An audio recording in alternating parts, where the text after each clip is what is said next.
It was an awful scene on Thursday morning. Flames shot through the roof of First Lutheran Church on Washington Avenue. The building was completely destroyed. The parishioners watched in shock, and the cause of the fire is unknown.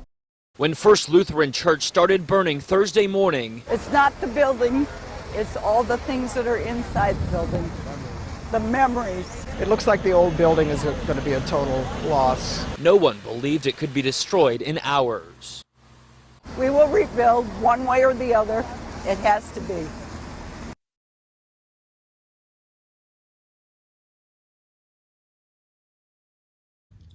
An art committee was established and met periodically throughout the project process. Representatives of the building committee were on the art committee so as to make sure the decisions made were aligned with the goals and objectives of the project. From stained glass windows, to the hand-carved liturgical furniture, to the fabric art, to the water flowing on the font, to the clear windows with a view of nature, the space was designed to raise our thoughts and feelings to the divine through beauty. After workshops on differences between religious and liturgical art and the qualities and appropriateness of art for the worship space and liturgy, the art committee established the following goals. New art is not to be replications of what was lost from the fire, nor should it be art that is acquired from a catalog. Artists need to consider who they are. Therefore, new art should provide a relationship to the place and community that First Lutheran is located. Art should exhibit honesty and genuineness, showing the handcraftedness of the artist. Art must be appropriate for the worship space and the liturgy. New art, for this time in the life of this faith community, should communicate a retrospective sense of the past, a prospective sense of the future, and meet the immediate needs of First Lutheran.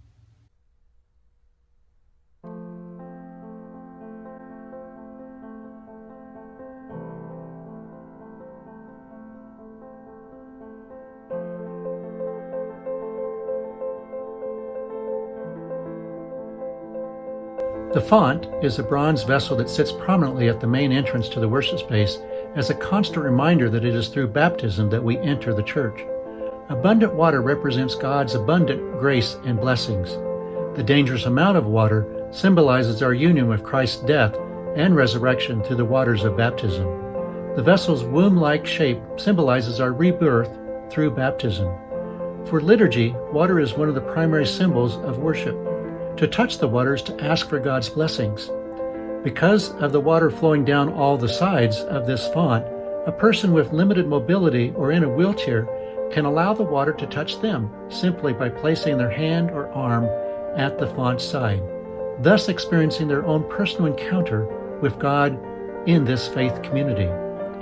The main vessel for the font was created and fabricated by Jordan Warner of Warner Sculpture Studio in Milwaukee, Wisconsin.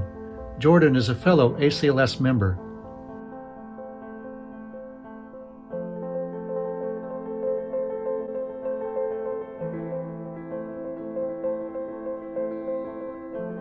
The altar table is designed as a banquet table, a symbol of eating and celebration. Ornately carved and made of fine-grained reddish-colored mahogany wood, the table, along with the rest of the liturgical furniture, stands out to establish a distinct appearance and encounter with the sacred, as well as to convey connections to past, present, and future. The altar and pulpit use of wood carving and intricate detailing give the visual charisma that the worship environment deserves. The pulpit, placed for reading of the Word, is a place of proclamation. It is designed as an elegant standing reading desk. The pulpit creates its own liturgical center and has a scale appropriate to the scale of the worship space and the altar table. The pulpit is designed to allow any member of the assembly to read and encounter the Word. The bookrest can be raised or lowered to accommodate people with different abilities.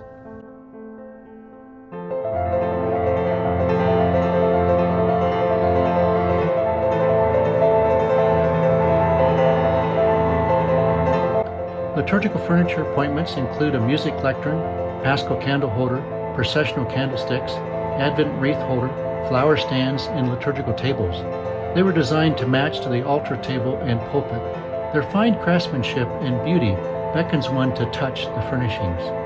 I was the designer of the liturgical furniture, with fabrication and wood carving accomplished by Albo Oberabigal of Oberabigal, Germany.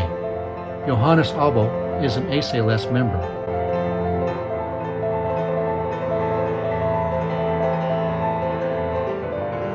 Since the Middle Ages, stained glass has been used to convey a sense of mystery and God's presence to a faith community. At First Lutheran, their prominent stained glass window is placed opposite to the tracker organ. The placement serves to help anchor the worship space with the advantage of southern sunlight that gives life to the window. The abstract nature of the window is meant to point people to God without attempting to depict God directly. The design is intended to inspire, uplift, and encourage worshipers while allowing for a multiplicity of interpretations and meaning. Woven among the colors and shapes are suggestions of community, service, celebration, symbols of earth, water, and fire, and the three persons of the Trinity.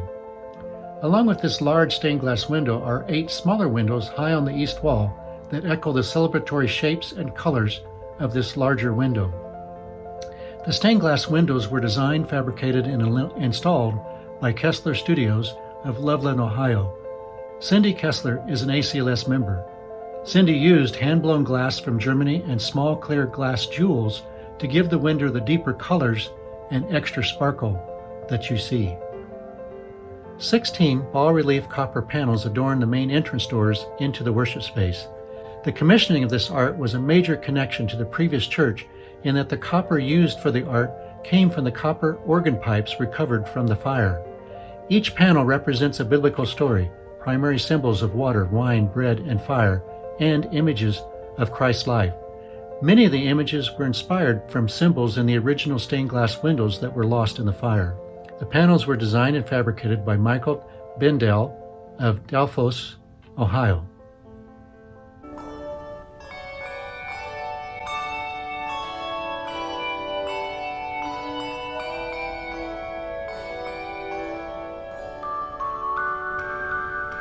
An art element titled the liturgical year represents the liturgical seasons in a series of quilted fabric panels that hang opposite the font when entering the worship space.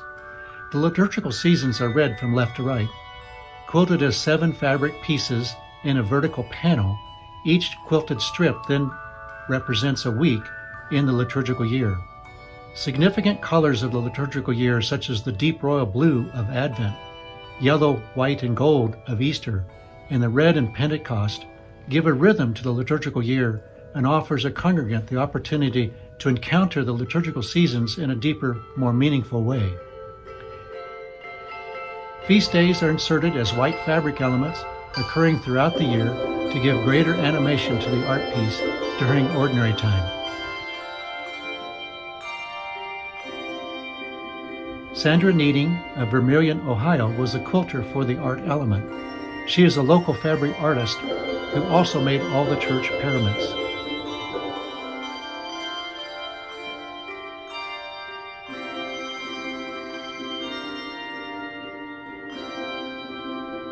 From stained glass windows, to the hand-carved liturgical furniture, to the fabric art, to the water flowing on the font, to the clear windows with a view of nature, the space was designed to raise our thoughts and feelings to the divine through beauty.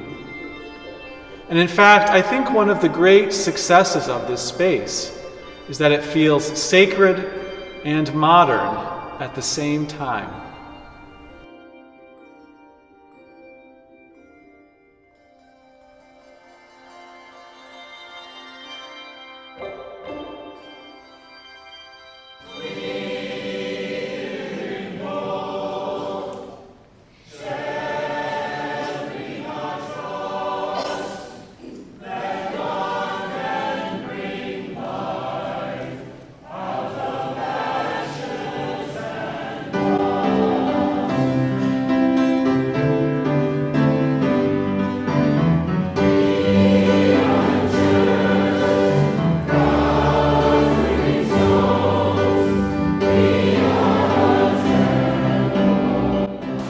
church rising from the ashes after arson claimed not only a sanctuary, but an entire congregation's peace of mind as 90 years worth of memories went up in smoke. It was hard.